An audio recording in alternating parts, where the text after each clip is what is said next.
नमस्कार दोस्तों, कैसे हैं आप लोग। 10 मार्च 2022 के daily the Hindu editorial discussion में आपका स्वागत है। देखिए, कोशिश करूंगा मैं इस वीडियो को जल्दी कंप्लीट करूं। वैसे तो 5 आर्टिकल्स मुझे डिस्कस करने हैं। कौन कौन से आर्टिकल डिस्कस करने हैं? तो भाई, हाइड्रो सोशल अप्रोच के थ्रू वाटर मैनेजमेंट को करना। बेसिकली यहाँ पे ग्राउंड वाटर मैनेजमेंट की बात की जा रही है। तो क्या क्या बताया जा रहा है ग्राउंड वाटर मैनेजमेंट के रिस्पेक्ट में, इसको देखेंगे। फिर यूक्रेन के वोलोदिमीर ज़ेलेंस्की ने यहाँ पे 2 स्टेटमेंट दिए। पहला स्टेटमेंट तो जो ब्रिटिश पार्लियामेंट में वो स्पीच दे रहे थे, उसमें उन्होंने बोला कि फॉरेस्ट में, फील्ड में, स्ट्रीट्स में, जहां भी होगा यूक्रेनियंस लड़ेंगे। दूसरा, ओवरऑल उन्होंने वीडियो कॉन्फ्रेंसिंग के थ्रू एक डायलॉग की विंडो खोल दी है यहाँ पे व्लादिमीर पुतिन के साथ। वो बोल रहे हैं कि भाई हम व्लादिमीर पुतिन के साथ थोड़ा बहुत इन्वॉल्व होंगे डायलॉग के अंदर। इसके बारे में मैंने कल एक शॉर्ट भी बनाया था, तो इस पर्टिकुलर वीडियो को देखेंगे, इस टॉपिक को देखेंगे। नेक्स्ट क्या है कि भाई 2 स्टेट्स में, एक वेस्ट बंगाल में और एक तेलंगाना में, ये जो गवर्नर वर्सेस स्टेट गवर्नमेंट की जो लड़ाई है, इसमें क्या हो रहा है। और ये लड़ाई एक स्पेसिफिक कंटेक्स्ट में कि बजट सेशन हो रहा है, और बजट सेशन से पहले वो जो कॉन्स्टिट्यूशनल नॉर्म होता है ना कि इनॉग्रल जो एड्रेस है वो गवर्नर करेगा।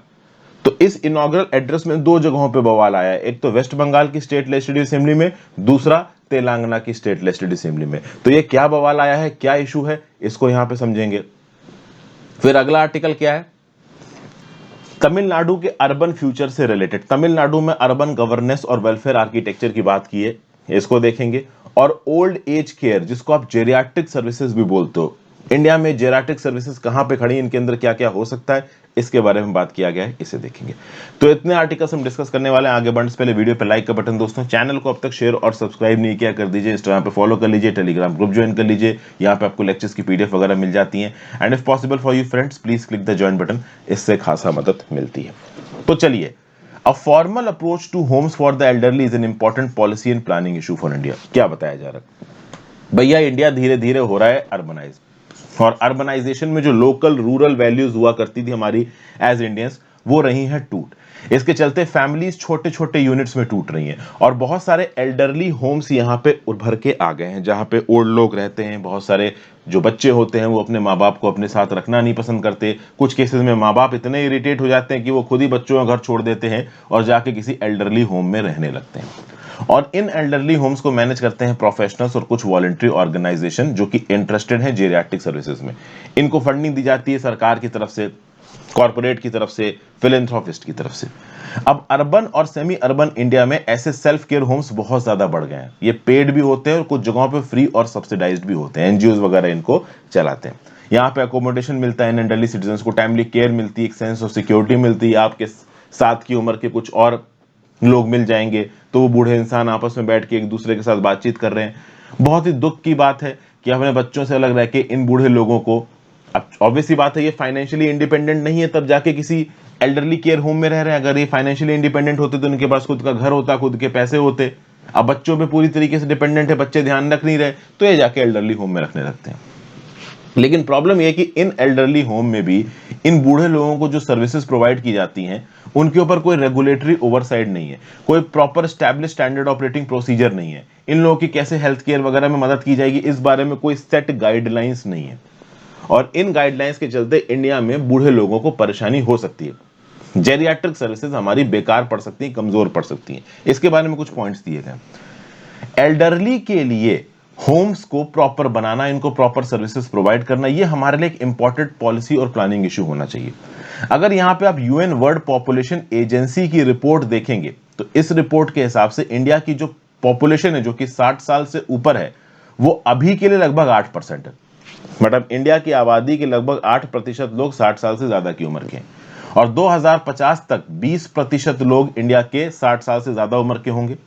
और 2050 तक अभी से 326% का इंक्रीमेंट होगा एल्डरली पीपल में। ये 8% 20% में मत चाहिए, अभी आबादी कम है, 2050 तक आबादी ज्यादा होगी, तो 2050 का 20% बहुत ज्यादा होगा अभी के 8% से। यहां पे परसेंटेज टर्म्स में 326% को मत कैलकुलेट करने लगना, ओके। फिर ऐसा बताया जा रहा है कि अभी के रिस्पेक्ट में 2050 में वो लोग जो कि 80 साल से ज्यादा की उम्र के होंगे, इनका नंबर 700% से बढ़ जाएगा।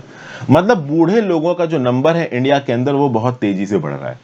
तो अगर ये नंबर बहुत तेजी से बढ़ रहा है, तो हमें प्रॉपर कॉन्क्रीट पॉलिसी फ्रेमवर्क बनाना पड़ेगा, तब जाके हम प्रॉपर सोशल रिस्पांस दे पाएंगे और अपने बूढ़े लोगों को एक सेंस ऑफ सिक्योरिटी प्रोवाइड कर पाएंगे। अब इसके लिए कुछ रिसर्च पेपर्स रिलीज किए गए हैदराबाद के, जो कि फोकस कर रहे हैं क्वालिटी ऑफ हेल्थ के ऊपर इन होम्स फॉर द एल्डरली। यहां पे कुछ इंटरेस्टिंग इनसाइट्स दिए गए। देखिए, अगर ये सोचा जाए कि एल्डरली को हम कुछ अच्छी सर्विसेज प्रोवाइड कर सकते हैं, अच्छी जिंदगी प्रोवाइड कर सकते हैं सिर्फ अच्छे इंटेंशंस रख के, तो भाई काम नहीं बनेगा। Good intentions are not enough. At the same point of time आपको एल्डरली रेजिडेंट्स की प्रॉब्लम को समझना पड़ेगा। इन प्रॉब्लम्स को समझने के लिए जो रिसर्च कराई गई, और ये रिसर्च कराई गई आपकी hybrid ocular morbidity in elderly homes by LV Prasad eye institute. तो ये जो होम्स रिसर्च थी एलवी प्रसाद आई इंस्टीट्यूट के द्वारा, वैसे तो इसने एल्डरली में जो रिसर्च की, विजन के लेके रिसर्च की कि कितने बूढ़े लोग हैं जिनको विजन में प्रॉब्लम है, और इसके बेसिस पे ये पता किया है कि हाँ भाई इन बूढ़े लोगों को किस किस प्रकार की और प्रॉब्लम्स हो सकती है। जैसे फॉर एग्जांपल, जिन लोगों की यहाँ पे रिसर्च की गई, 30% ऑफ द एल्डरली रेजिडेंट्स की यहाँ पे रिसर्च की गई, 1500 पार्टिसिपेंट्स थे 40 होम से। ऐसा बताया गया कि इन लोगों को विजन इंपेयरमेंट है, कहीं ना कहीं देखने में प्रॉब्लम है, और जितने लोगों को भी यहाँ पे विजन इंपेयरमेंट था, मतलब देखने में प्रॉब्लम हो रही थी, 90% लोगों की प्रॉब्लम सॉल्व की जा सकती है बहुत कम पैसे खर्च करके, ठीक है ना, उनको अच्छे आई ग्लासेस देके, कैटरेक्ट सर्जरी करवा के। लेकिन ये जो बूढ़े लोग इन जेरियाट्रिक केयर हाउसेज में रह रहे हैं, इनकी इन हेल्थ प्रॉब्लम्स पे कोई ध्यान नहीं देता है। ये फाइनेंशियली इंडिपेंडेंट नहीं है, तभी इन ओल्ड एज सेंटर्स में रह रहे हैं। ओल्ड एज सेंटर्स में विजन की प्रॉब्लम हो गई, अब पैसा ही नहीं है उस ओल्ड एज सेंटर के एडमिनिस्ट्रेशन स्टाफ के पास और उन बूढ़े लोगों के पास कि जाके अपना इलाज करवा ले। और जब वो सही समय पर अपना इलाज करवाएंगे नहीं, बच्चे उनके आएंगे नहीं उनकी मदद के लिए, तो ये लोग डिप्रेस हो जाएंगे, ठीक है ना। Depression is one of the after effects of vision impairment, क्योंकि जो चीज सॉल्वेबल है उसको सॉल्व करने की भी रिसोर्सेज इन बूढ़े लोगों के पास नहीं है। और अगर विजन के साथ हियरिंग इंपेयरमेंट आ गया, तब डिप्रेशन होने के चांसेस 5 गुने ज्यादा हो जाते हैं। प्लस इन होम्स का, बिल्डिंग्स का, जहां पे ये बूढ़े लोग रहते हैं, वहां का सोशल इन्वायरमेंट ऐसा नहीं रहता कि इनकी डिसेबिलिटीज को ध्यान में रखा जाए। डिसेबल्ड लोगों के लिए, देखिए जब आप बूढ़े हो गए तो आपका शरीर कमजोर होगा, वो सबके साथ होगा, ठीक है ना। कोई भी इतना बड़ा हीरो नहीं कि बुढ़ापे में मार बिल्कुल सीना चौड़ा करके घूम रहा हो। कुछ लोगों की हेल्थ अच्छी होती है, बट नॉर्मल कर बढ़ती एज के साथ कुछ ना कुछ मेडिकल प्रॉब्लम हो ही जाती है लोगों को। तो अब आपको मेडिकल प्रॉब्लम है, किसी प्रकार की डिसेबिलिटी है, तो डिसेबल्ड फ्रेंडली इंफ्रास्ट्रक्चर होना जरूरी है। वो बहुत सी जगहों पे नहीं है, ऐसी प्लानिंग ही हमने नहीं की है कि एल्डरली फ्रेंडली स्ट्रक्चर और इंफ्रास्ट्रक्चर वगैरह हम बना सकें। तो ये प्रॉब्लम बताई जाती है। प्लस ये लोग जब अपने घरों में रहते हैं बच्चों के साथ, तो उनके खिलाफ बहुत प्रकार से, आप कह सकते हो खिलाफ क्या, उनको इग्नोर किया जाता है, कुकिंग, स्विंग, क्लीनिंग वगैरह नहीं करने दी जाती है। सोशिएबिलिटी इन बूढ़े लोगों की घट जाती है, हेल्थ इनकी यहां पे खराब हो रही है, तो इसके चलते ये डिप्रेशन के हो जाते हैं शिकार। तो यहां करने की क्या जरूरत है? करने की जरूरत यह है कि इन एल्डरली लोगों को समय समय पे सोशलाइज की जाए, इनकी हेल्थ स्क्रीनिंग की जाए, पब्लिक हेल्थ फैसिलिटीज में ले जाके समय समय पे blood sugar, blood pressure, periodic vision और हियरिंग की स्क्रीनिंग करना। अगर इस प्रकार की चीजें आप करते रहते हो, तो इन बूढ़े लोगों को लगेगा कि हाँ भाई इनका ध्यान देने वाला भी कोई है, तो कहीं ना कहीं इनके दिमाग में ये चीज रहेगा कि नहीं, वी आर नॉट इग्नोर्ड। नहीं तो नॉर्मल केसेस में अगर ये बेचारे बीमार पड़े हैं, खाना भी प्रॉपर नहीं लग रहा है, तो इनको क्या लगेगा कि हमने कैसी जिंदगी जी, आज हमारी मदद करने के लिए कोई नहीं है। तो हेल्थ इंस्टीट्यूशन को एक कॉम्प्रिहेंसिव सेट ऑफ पैकेज लेके जाना चाहिए, जहां पे एल्डरली के लिए पीस मील सॉल्यूशंस, डायबिटीज, कार्डियोलॉजी, कैंसर से रिलेटेड हो, समय समय पे इनकी स्क्रीनिंग हो, इनके सोशल एनवायरनमेंट को इनके लिए फ्रेंडली बनाया जाए, सिविक फैसिलिटीज इनको प्रोवाइड की जाए, ये अपनी प्रॉब्लम्स को एक्सप्रेस कर सकें, ये किसी के ऊपर बोझ ना फील करें। That should be the approach to help these elderly peoples. ठीक है भाई, अगले आर्टिकल की तरफ चलते हैं। नेक्स्ट आर्टिकल है ये जो वेस्ट बंगाल और तेलंगाना में जो पॉलिटिकल क्राइसिस हुई है, traditional and formality leaders wrangling should not lead to politicisation of constitutional norms. क्या कहा जा रहा है? दो स्टेट्स के लेजिस्लेचर में रिसेंटली प्रॉब्लम आई है, एक वेस्ट बंगाल में और एक आपका तेलंगाना में। वेस्ट बंगाल में जो जगदीप धनखड़ साहब वाला काम हुआ है, इसको तो मैंने करंट अफेयर्स में भी डिस्कस किया। तो क्या हो रहा था कि वेस्ट बंगाल की लेजिस्लेटिव असेंबली में बजट सेशन आया। अब बजट सेशन से पहले जो गवर्नर है जगदीप धनखड़ साहब, इनको यहां पे बजट स्पीच देनी, एक नॉमिनल एड्रेस देना है, ठीक है भाई। अब बीजेपी के जो अपोजिशन पार्टी के एमएलएस थे, वहां पे चिल्लम चिल्ली करने लगे, चिल्लाने लगे, प्रॉब्लम क्रिएट करने लगे। अब टीएमसी के एमएलएस, हम ममता बनर्जी को समझ में ही नहीं आया कि हम करें क्या। जगदीप धनखड़ ने थोड़ी देर तक बोलने की कोशिश की, फिर जगदीप धनखड़ को लगा कि मैं बोल नहीं पा रहा हूं, तो ये उठ के जाने लगे। टीएमसी के एमएलए ने जगदीप धनखड़ का रास्ता रोक दिया कि तुम जा नहीं सकते, तुम अपना इनॉग्रल एड्रेस देके जाओगे। फाइनली पहली और आखिरी लाइन पढ़ के किसी प्रकार से इस इनॉग्रल एड्रेस की फॉर्मेलिटी को पूरा किया गया वेस्ट बंगाल की असेंबली में। अब दूसरा एग्जाम्पल बता देता हूं, फिर आपको सार बताता हूं आर्टिकल का। दूसरा एग्जाम्पल है तेलंगाना का। तेलंगाना में क्रेश चंद्रशेखर राव की गवर्नमेंट और गवर्नर है तमिलिसाई सौंदरराजन। अब गवर्नर तमिलिसाई सौंदरराजन को बजट सेशन में ओवरऑल इनॉग्रल एड्रेस देना था, लेकिन जो सरकार थी चंद्रशेखर राव की, उन्होंने क्या बोला कि भाई एड्रेस देने की जरूरत ही नहीं। सीधे सीधे ऐसा नहीं बोला। एक्चुअली में पिछला जो सेशन हुआ था ना तेलंगाना की असेंबली का, उसको प्रोरोग नहीं किया गया था, और अब जब वो सेशन मीट कर रहा है तो तेलंगाना की सरकार बोल रही कि भाई ये तो पुराना ही सेशन है, ये बजट सेशन नहीं है। तो पुराने सेशन को कंटिन्यू करके यहां पे बजट पेश कर दिया जा रहा है। जो इनॉग्रल बजट सेशन से पहले एड्रेस होता है कॉन्स्टिट्यूशनल हेड का, गवर्नर का, वो इंटेंशनली स्किप करने की कोशिश कर रही है तेलंगाना की रूलिंग पार्टी। क्यों? क्योंकि पिछले साल जो गवर्नर ने एड्रेस दे दिया था बजट सेशन से पहले, वो सरकार के ऑफिशियल स्टैंड से थोड़ा डिविएट कर गया था। तो इस बार तेलंगाना की political party, ruling political party, ये चाहती ही नहीं है कि गवर्नर यहां पे इनॉग्रल एड्रेस दे। डॉक्टर तमिलिसाई सौंदरराजन जी ने एक रेयर स्टेटमेंट इशू किया और बोला कि भाई ये सरकार क्या बोल रही है, ये तो बड़ी टेक्निकल पोजीशन है, बजट से पहले मुझे मेरा एड्रेस नहीं देने दिया जा रहा, ये कौन सी बात हुई, ये तो बिल्कुल गलत है। इस प्रकार के स्टेटमेंट्स तमिलिसाई सौंदरराजन जी की तरफ से आए हैं। मतलब तेलंगाना के अंदर भी जो सरकार है उनकी राज्य की और जो गवर्नर हाउस है, इसके बीच में एक सीधा सीधा कॉन्फ्लिक्ट देखने को मिल रहा है।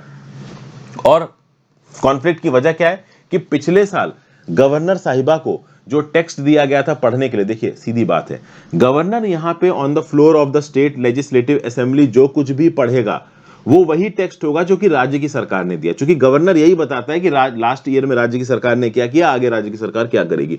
तो ये एड्रेस को फ्रेम करने की ताकत सरकार के पास। अब गवर्नर तमिलिसाई सौंदरराजन के ऊपर जो रूलिंग पार्टी है तेलंगाना की, वो इल्जाम लगा रही कि ये अपने हिसाब से एड्रेस बदल देते हैं। तो इस बार उनको दिया ही नहीं, पिछला सेशन को प्रोरोग नहीं किया और इस बार उसी सेशन का कंटिन्यूएशन दिखा दिया बजट सेशन को, और स्पेसिफिकली गवर्नर को यहां पे एड्रेस नहीं देने दिया है तेलंगाना की सरकार ने। अब ये दो इंस्टेंसेस हमें ये बताते हैं कि कॉन्स्टिट्यूशनल फॉर्मेलिटी तक को हम पूरी तरीके से पूरा नहीं कर पा रहे हैं अपनी पॉलिटिकल राइवलरीज के चलते। देखिए, गवर्नर रूलिंग इलेक्टेड पार्टीज की फंक्शनिंग में रोड़ा डालता है, ये तो हम अक्सर कर डेली के बेसिस पे न्यूज में सुनते ही रहते हैं, ये तो एक कॉमन अकरेंस हो गया है, अक्सर कर ये टॉपिक हमारे सामने आता रहता है।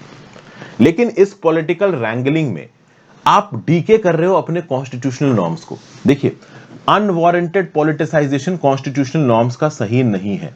यहां पे एक असेंबली के अंदर कॉन्स्टिट्यूशनल नॉर्म है, और ये केवल राज्य में नहीं, केंद्र में भी है। केंद्र में भी बजट सेशन से पहले प्रेसिडेंट का एड्रेस आता है, उसी प्रकार से राज्यों में भी बजट सेशन से पहले स्टेट लेजिस्लेटिव असेंबली में उस राज्य के गवर्नर का एड्रेस आता है। तो वो एड्रेस आने दो ना, उसमें क्यों कॉन्स्टिट्यूशनल क्राइसिस क्रिएट कर रहे हो भाई आप? ममता बनर्जी जी ने तो ओपनली यहां पे इल्जाम लगाया कि जो अपोजिशन बीजेपी के मेंबर्स हैं, ये कॉन्स्टिट्यूशनल क्राइसिस खड़ी करने की कोशिश कर रहे हैं, और कुछ इस प्रकार की चीज तेलंगाना में देखने को मिली। गवर्नर से लेके बड़े दुखी हैं लोग। यहां पे जो दुखी होने की वजह है वो है भाई कि भाई सेशन शुरू होने से पहले जो इनॉग्रल एड्रेस था वो यहां पे एक प्रॉब्लमेटिक चीज बनके सामने आ रहा है। तो गवर्नर का इनॉग्रल एड्रेस ये एक कॉन्स्टिट्यूशनल रिक्वायरमेंट है, और इस कॉन्स्टिट्यूशनल रिक्वायरमेंट को पूरा करना जरूरी है। यहां पे पॉलिटिकल रैंगलिंग, पॉलिटिसाइजेशन, बेफिजूल की पॉलिटिकल लड़ाई नहीं होनी चाहिए, बट अनफॉर्चुनेटली हो रही है और ये गलत हो रहा है। सुप्रीम कोर्ट का इंटरवेंशन यहां पे जरूरी हो जाता है। ये पॉइंट मैं अपनी तरफ से जोड़ रहा हूं, यहां लिखा नहीं है, ठीक है भाई। फिर अगले आर्टिकल की तरफ चलते हैं। A chance for peace. Putin should pause the war and start talks on Zelensky compromise proposal. भाई रिसेंटली यूक्रेन के प्रेसिडेंट वोलोदिमीर ज़ेलेंस्की साहब ने ब्रिटिश पार्लियामेंट में खड़े होकर विंस्टन चर्चिल जैसी एक स्पीच दी, और इस स्पीच में ये बोला कि यूक्रेनियंस डरते नहीं है, हम जंगलों में भी लड़ेंगे, मैदानों में भी लड़ेंगे, सड़कों पे भी लड़ेंगे, जब तक हमारे अंदर एक भी खून का कतरा हम लड़ते नहीं है। ठीक है भाई, इन्होंने स्पीच दे दी। लेकिन इस स्पीच से कुछ घंटे पहले एक वीडियो कॉन्फ्रेंसिंग के थ्रू इन्होंने एक सिग्नल भेजा था रशियन प्रेसिडेंट व्लादिमीर पुतिन को कि चलो यार बैठ के बातचीत करते। यहां पे अब ओपनली बोल रहा है यूक्रेन, मैंने कल भी आपको बताया था कि वो नाटो ज्वाइन नहीं करना चाहते। यार लोग मर रहे हैं यूक्रेन के अंदर, रशियन बॉम्बर्स बॉम्बिंग कर रहे हैं यूक्रेन की सिटी के ऊपर, और नाटो कुछ नहीं कर रहा है। नाटो एक मिलिट्री ऑर्गेनाइजेशन है और उसको यहां पे इंटरवीन करना चाहिए था। यूक्रेन को यही उम्मीद थी वो इंटरवीन करेगा, लेकिन दूसरों को पचड़ों में कोई अपनी टांग नहीं अड़ाता। नाटो नहीं आया है तो वोलोदिमीर ज़ेलेंस्की को पता चल चुका है वो अकेले हैं, कोई उनकी मदद के लिए आने वाला है नहीं। तो अब वो सीधे सीधे एक निगोशिएटिंग विंडो व्लादिमीर पुतिन के साथ खोलना चाहते हैं, और उन्होंने बोल दिया है कि भाई यूक्रेन नाटो ज्वाइन नहीं करेगा। जो प्रॉमिस यहां पे रशिया को यूक्रेन से चाहिए वो यूक्रेन दे चुका है कि भाई हम नाटो ज्वाइन नहीं करेंगे। लेकिन अब रशियन प्रेसिडेंट पुतिन के आप पर्सपेक्टिव से देखो, पुतिन को यह पता चल चुका है कि नाटो ने रशिया के ऊपर अटैक नहीं किया, और ना यूक्रेन अब नाटो ज्वाइन कर पाएगा, ना नाटो यूक्रेन को अपने में मिलाएगा, ये बात भी पता चल चुकी है पुतिन को। तो पुतिन यहां पे क्या चाहते हैं? पुतिन चाहते हैं कि यूक्रेन ये माने कि क्राइमिया रशिया का पार्ट है। पुतिन ये चाहते हैं कि डोनेट्स और लुहांस्क रिपब्लिक को, जो यूक्रेन है, वो इंडिपेंडेंट कंट्री माने। अब ये पुतिन की रिक्वायरमेंट है, लेकिन ये पुतिन की रिक्वायरमेंट क्या सीधे सीधे मानी अभी के लिए वोलोदिमीर ज़ेलेंस्की ने? उन्होंने नहीं मानी। वोलोदिमीर ज़ेलेंस्की ने बोला कि भाई हम बैठते हैं, बातचीत करते हैं, कुछ बीच का कॉम्प्रोमाइज निकालने की कोशिश करते हैं, कुछ तो बैठ के बातचीत करें। अभी के लिए तो सब कुछ यहां पे ब्लॉक सा होता नजर आ रहा है। फिर यहां पे वोलोदिमीर ज़ेलेंस्की ने यह भी बोला कि एक कलेक्टिव सिक्योरिटी एग्रीमेंट्स हम लोग बना सकते हैं, जिसमें रशिया, यूएस, वेस्टर्न यूरोप की कंट्रीज होंगी। लास्टिंग पीस सॉल्यूशन यहां पे आएगा। हम नाटो यहां पे ज्वाइन नहीं करेंगे, साफ साफ बोल दिया वोलोदिमीर ज़ेलेंस्की ने। और ये वोलोदिमीर ज़ेलेंस्की ने इसलिए बोला है क्योंकि कुछ दिन पहले ही रशिया ने साफ साफ अनाउंस किया है कि हम 3 कंडीशन पे रशिया का ये जो इन्वेजन है, जिसको स्पेशल मिलिट्री ऑपरेशन बोला जा रहा है, इसको बंद कर देंगे। 3 कंडीशंस क्या है? पहली कंडीशन ये है कि क्राइमिया को रशियन कंट्री मानो। दूसरी कंडीशन ये कि डोनेट्स और लुहांस्क को इंडिपेंडेंट कंट्री मानो। तीसरा, यूक्रेन के कॉन्स्टिट्यूशन में लिखा जाए कि कभी नाटो ज्वाइन नहीं करेंगे। अब नाटो ज्वाइन नहीं करेंगे तो सीधे सीधे वोलोदिमीर ज़ेलेंस्की बोल रहे हैं। ओके, यूक्रेन के पर्सपेक्टिव सोचो, नाटो उनके लिए किसी काम का नहीं है। अब जब मदद की जरूरत थी तब तो नाटो आया नहीं, तो अब क्या मतलब है नाटो ज्वाइन करके? तो नाटो तो ज्वाइन नहीं करेगा यूक्रेन। क्रीमिया को रशिया की टेरिटरी माना और डोनेट्स लुहांस्क को इंडिपेंडेंट कंट्री मानना, ये कुछ ऐसे इश्यूज हैं जिनके ऊपर सीधे सीधे ज़ेलेंस्की ने कुछ ऑफर नहीं किया। ज़ेलेंस्की ने ये बोला कि भाई बैठ के बातचीत करते हैं, कॉम्प्रोमाइज को ढूंढते हैं, ऐसा यहां पे ज़ेलेंस्की ने बोला। मतलब कि यहां पे ओवरऑल एक पॉलिटिकल नेगोशिएटिंग विंडो खुल गई है, जिसको इस्तेमाल करना बहुत ज्यादा जरूरी है। Mister Zelensky has been the face of Ukrainian resistance. Russia की फोर्सेस को यह भरोसा नहीं हुआ कि इतना तगड़ा रिस्पॉन्स भी आ सकता है यूक्रेन की तरफ से, ठीक है ना। हालांकि यह अलग बात है कि यूक्रेन की बहुत सारी टेरिटरी चली गई है। यहां पे मोरियापोल नाम का जो शहर है उसको चारों तरफ से घेर लिया गया है, खरकीव को चारों तरफ से घेर लिया गया है, खेरसन रशिया के पास जा चुका है, जो सबसे बड़ा न्यूक्लियर पावर प्लांट था यूक्रेन का वो रशिया के पास जा चुका है। तो मिस्टर ज़ेलेंस्की निगोशिएट करना चाहते हैं, क्योंकि उनको पता है कि लॉन्ग टर्म में कभी ना कभी रशिया कुछ ना कुछ सिटीज को जीत लेगा, और जैसे जैसे वो नई सिटीज जीतता जाएगा वो बाद में उनको छोड़ेगा कि नहीं छोड़ेगा इसकी कोई गारंटी है नहीं। अब लेट्स सी यहां पे एक नेगोशिएटिंग विंडो खुलती है कि नहीं खुलती, बट ये जो पर्टिकुलर आर्टिकल है वो रशिया की भी बात कर रहा है। रशिया को यहां पे लॉन्ग टर्म में बहुत ज्यादा फायदा होने वाला नहीं है। रशिया के जो प्राइमरी सिक्योरिटी इंटरेस्ट है वो यहां पे पूरे हो रहे हैं। यूक्रेन की तरफ से यहां पे फॉर्मल एश्योरेंस आ चुका है कि हम नाटो ज्वाइन नहीं करेंगे। हाँ, अब रशिया को बैठ के टेबल पे बातचीत करनी चाहिए। मिन्स्क अकॉर्ड के हिसाब से कुछ ना कुछ बीच का एग्रीमेंट डोनेट्स और लुहांस्क रीजन में कर देना चाहिए।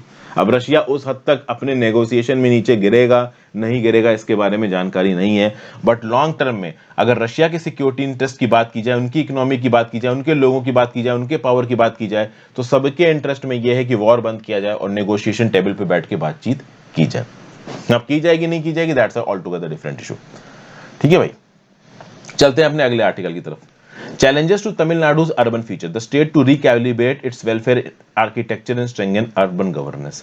देखिए 2022 के urban local body elections Tamil Nadu में 10 साल के बाद हुए, और in urban local body elections में द्रविड़ मुनित्र कज़गम की सरकार जीत गई। ठीक है भाई, एक जबरदस्त मेजॉरिटी इनको मिली है, और उसके लिए जो चीफ मिनिस्टर हैं आपके स्टालिन साहब, उन्होंने बोला है कि द्रविडियन मॉडल ऑफ गवर्नर से हम लीड कर रहे हैं, तो इसीलिए हम यहाँ पे हाई इकोनॉमिक ग्रोथ देंगे। यहाँ पे तमिलनाडु के डेवलपमेंटल आप कह सकते हो हिस्ट्री को थोड़ा बताया जा रहा है। कुछ अच्छे यहाँ पे व्यू पॉइंट है, सारे फालतू के व्यू पॉइंट नहीं बताऊंगा, कुछ इंपॉर्टेंट चीजें मैं आपको बताऊंगा। तमिलनाडु की अगर बात की जाए ना, तो तमिलनाडु में अर्बनाइजेशन बाकी देश से बहुत तेजी से चल रहा है। ब्रॉड बेस्ड अर्बनाइजेशन हुआ है तमिलनाडु में। तमिलनाडु में अर्बनाइजेशन कुछ मेट्रोपॉलिटन सिटीज तक लिमिटेड नहीं है, एक लोकलाइज्ड इकोनॉमिक प्रोसेस की तरह सामने आया है।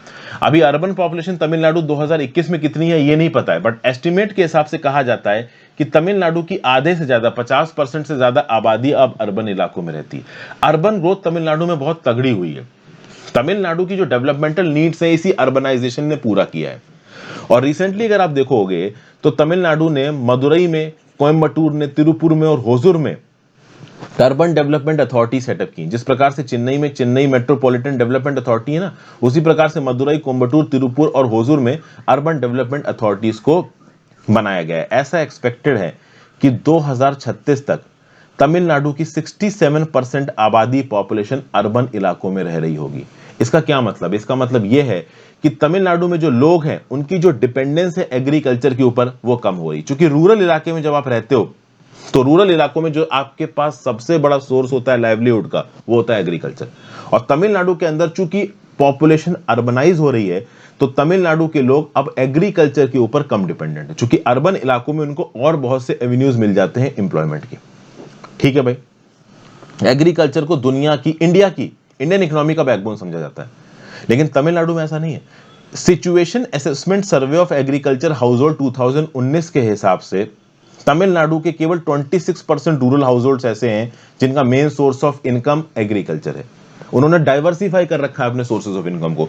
वहीं पे अगर आप केरला में चले जाओ, तो केरला के रूरल इलाकों में 33% हाउसहोल्ड सीधे सीधे एग्रीकल्चर पे डिपेंडेंट है। गुजरात के रूरल इलाकों में 61% हाउसहोल्ड सीधे सीधे एग्रीकल्चर पे डिपेंडेंट है। महाराष्ट्र के रूरल इलाकों में 54% हाउसहोल्ड सीधे सीधे एग्रीकल्चर पे डिपेंडेंट है। लेकिन तमिलनाडु में केवल 26% households in rural areas agriculture पे डिपेंडेंट है। मतलब एग्रीकल्चर के ऊपर डिपेंडेंसी तमिलनाडु में कम है। तमिलनाडु कंपैरेटिवली बाकी इंडिया के रिस्पेक्ट में ज्यादा अर्बनाइज्ड है, और ज्यादा अर्बनाइज्ड होने के चलते अगर आप देखो तो तमिलनाडु के अंदर एग्रीकल्चर के ऊपर डिपेंडेंसी कम है। अच्छा, जो रूरल हाउसहोल्ड्स भी हैं, जो फार्म हाउसहोल्ड्स भी हैं, जो एग्रीकल्चर में इन्वॉल्व हो भी रहे हैं तमिलनाडु के अंदर, उनकी भी only source of income agriculture नहीं है। वो वेज लेबर भी करते हैं, और वेज लेबर से भी वो पैसा कमाते हैं। किसी दूसरे के घर में जाके काम कर दिया, किसी दूसरे के खेत जोत दिए, या फिर कोई कंस्ट्रक्शन एक्टिविटी में इन्वॉल्व हो गए। इस प्रकार की चीजों के थ्रू भी जो फार्म हाउसहोल्ड्स हैं, जो एग्रीकल्चर एक्टिविटी में इन्वॉल्व हैं तमिलनाडु के फार्मर्स, वो दूसरे काम करके अपनी वेज सोर्सेज को डाइवर्सिफाई कर लेते हैं। अगर 62% फार्म, जितने भी एग्रीकल्चर में इन्वॉल्व घर हैं तमिलनाडु के, उनके 62% फार्म हाउसहोल्ड्स की जो इनकम है वो वेज लेबर से भी आती है। जबकि महाराष्ट्र में अगर आप देखो, ठीक है ना, सॉरी, गुजरात में देखो, तो गुजरात में जितने फार्म हाउसहोल्ड्स हैं एग्रीकल्चर में इन्वॉल्व जो घर हैं, उनमें से 43% लोग वेज वर्क भी करते हैं, और महाराष्ट्र में नंबर 45% है। लेकिन तमिलनाडु में एग्रीकल्चर हाउसहोल्ड्स भी अपनी इनकम को डाइवर्सिफाई कर रहे हैं। और इनकम डाइवर्सिफिकेशन में तमिलनाडु में एक स्कीम ने एक बहुत मेजर रोल प्ले किया है, जिसका नाम है Mahatma Gandhi national rural employment guarantee scheme. ये जो मनरेगा स्कीम है, ये एक बहुत बड़ा सोर्स है लाइवलीहुड का। लैंडलेस लेबर को, मार्जिनल लैंड ओनर्स को, आप कह सकते हो बहुत हद तक इस मनरेगा स्कीम के अंदर हेल्प मिलती है। जो लैंडलेस लोग हैं वो जाके यहाँ पे काम मांग सकते हैं।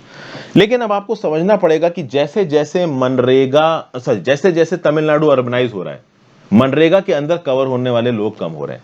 अगर किसी एक पर्टिकुलर रूरल इलाके को अर्बन इलाका डेजिग्नेट कर दिया गया, तो इसका मतलब क्या है? इसका मतलब यह है कि मनरेगा स्कीम अब वहां पे इंप्लीमेंट नहीं होगी। तो नो डाउट रूरल लैंड को जब आप अर्बन लैंड में कन्वर्ट करोगे, तो जिसकी वो लैंड है, जो लैंड ओनर है, वो तो खुश हो जाएगा, क्योंकि लैंड ओनर को लगेगा कि पहले गांव में जमीन की कीमत कम थी, लेकिन अब चूंकि ये शहर बन गया है तो जमीन की कीमतें बढ़ जाएंगी। तो लैंड ओनर्स तो खुश हो जाएंगे, लेकिन लैंड लेस परेशान हो जाएंगे, क्योंकि जब तक वो गांव था उन लैंडलेस लोगों को मनरेगा के अंदर काम मिल रहा था। अब चूंकि वो अर्बन इलाके में आ रहा है, तो उन लैंडलेस लेबर को मनरेगा के अंदर काम नहीं मिलेगा। तो ये एक प्रॉब्लम है आपकी तमिलनाडु के अंदर। हालांकि वो अलग बात है कि रूरल इलाकों के जो लेबर हैं और जो एग्रेरियन सेक्टर के लोग हैं, उनको अर्बन सेक्टर में भी काम मिल रहा है, कंस्ट्रक्शन सेक्टर में काम मिल रहा है, सर्विस सेक्टर में काम मिल रहा है, बहुत से सेक्टर्स में यहां पे काम मिल रहा है। 2005 से लेकर 2019 के बीच में तमिलनाडु में कंस्ट्रक्शन के अंदर एम्प्लॉयड जो वर्क फोर्स है वो दुगनी हो चुकी है। ऐसा कौन बताता है? ऐसा बताता है पीरियोडिक लेबर फोर्स सर्वे 2019-20।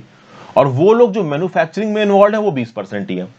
मतलब तमिलनाडु में ओवरऑल अर्बन पॉपुलेशन में जितने भी लोग काम करने वाले हैं, केवल 20% लोग मैन्युफैक्चरिंग में इन्वॉल्व हैं। तो मैन्युफैक्चरिंग में इन्वॉल्व जो लोग हैं तमिलनाडु के अंदर अर्बन इलाकों में, उनका नंबर यहां पे नहीं बढ़ रहा है। जबकि गुजरात में वो नंबर बढ़ा है। गुजरात में नंबर 2004-05 में 16% था, 2019 में 20% हो चुका है। तमिलनाडु में नंबर 20% के आसपास ही रुका हुआ है। इसको यहां पे एक अर्जेंट बेसिस पे बढ़ाने की जरूरत है। तो अच्छी बात है कि भाई तमिलनाडु में अर्बनाइजेशन हो रहा है, अर्बन इलाकों में इन वर्कर्स को काम मिल रहा है। लेकिन एक प्रॉब्लम है। प्रॉब्लम यह है कि ये जो नॉन एग्रीकल्चरल एंटरप्राइजेस है, सब इनफॉर्मल है। 63% नॉन एग्रीकल्चरल इंटरप्राइजेस इनफॉर्मल है। तो यहां पे जो लेबर को काम मिल रहा है वो इनफॉर्मल सेक्टर में मिल रहा है। फॉर्मलाइजेशन ऑफ जॉब्स यहां पे कम हो रही है। तो नौकरी मिल रही है, लेकिन नौकरी अगर आप देखो तो इनफॉर्मल सेक्टर में मिल रही है, जहां पे सोशल सिक्योरिटी बेनिफिट्स ना के बराबर है। अब यहां पे अर्बन इलाकों में तमिलनाडु की सरकार ने एक pilot urban employment scheme launch की है। मनरेगा के बेसिस पे, पायलट बेसिस पे स्कीम लॉन्च की गई है। ऑब्वियसली बात है, लॉन्ग टर्म में इसको परमानेंट किया जाएगा। इसको 100 करोड़ रुपए अभी के लिए एलोकेट किया गया। तो जिस प्रकार से गांव में मनरेगा की बेसिस पे इंप्लॉयमेंट स्कीम है, वैसे ही तमिलनाडु के अर्बन इलाकों में भी स्कीम चलाई गई। 100 करोड़ रुपए का एलोकेशन कम है, लेकिन ऑब्वियस सी बात है आगे आने वाले समय में धीरे धीरे करके स्कीम को पुश मिलेगा। अभी के लिए इस स्कीम को पूरी तरीके से तमिलनाडु की सरकार फाइनेंस कर रही है, आगे आने वाले समय में हो सकता है केंद्र की सरकार भी यहाँ पे फाइनेंस करे। बहरहाल ये एक अच्छी शुरुआत है।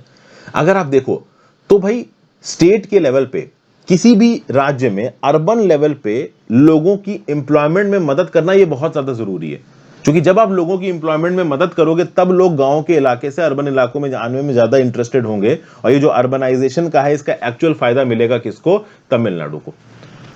हालांकि यहाँ पे कुछ प्रॉब्लम्स भी हो सकती हैं कि भाई तमिलनाडु अपने खुद के लेबर लॉज बना रही है, केंद्र की सरकार अपने खुद के लेबर लॉज बना रही है, तो ये लेबर लॉज आपस में एक दूसरे के साथ क्लैश कर सकते हैं। फिर भाई जल जीवन मिशन के अंदर तमिलनाडु की सरकार को कम फायदा होगा, क्योंकि जल जीवन मिशन के अंदर केंद्र की सरकार ने जो पॉलिसी बनाई है वो रूरल इलाकों को ज्यादा मदद करती है, जबकि तमिलनाडु में ज्यादा रूरल इलाके हैं नहीं, बहुत सारे इलाके अर्बनाइज हो चुके हैं, तो इन स्कीम्स का बेनिफिट तमिलनाडु को उस लेवल पे नहीं मिल पाएगा। हालांकि तमिलनाडु जैसे स्टेट्स अपने टैक्सेस के थ्रू चीजों को इकट्ठा करके रिसोर्सेज जुटा के ग्राउंड लेवल पे इंप्लीमेंट करने की कोशिश कर रहे हैं। जैसे तमिलनाडु के अंदर जो प्रॉपर्टी टैक्स कलेक्शन है 2500 करोड़ है, इस 2500 करोड़ को आप कह सकते हो वेलफेयर स्कीम्स में लगाया जाएगा, लेकिन ये 2500 करोड़ का कलेक्शन महाराष्ट्र और कर्नाटका की प्रॉपर्टी टैक्सेस से बहुत कम है, तो टैक्सेस को भी यहाँ पे रीऑर्गेनाइज और रिकैलिब्रेट करने की जरूरत है। तो ये सब बातें यहाँ पे बताई गई। अभी के लिए मैं इस आर्टिकल तक ही डिस्कशन रखता हूँ, एक आर्टिकल यहाँ पे बचा है, इसको मैं अलग से डिस्कस करने की कोशिश करूंगा, hydro social approach water management. तो आई होप आपको कुछ ना कुछ सीखने को मिला होगा दोस्तों। इंस्टाग्राम पे फॉलो कर लीजिए, टेलीग्राम ग्रुप ज्वाइन कर लीजिए, ज्यादा से ज्यादा लोगों के साथ लेक्चर को शेयर करिएगा। आप अपने व्यू पॉइंट नीचे कमेंट बॉक्स में देके जरूर आइएगा। Have a great day friends, good bye, ध्यान रखिए अपना।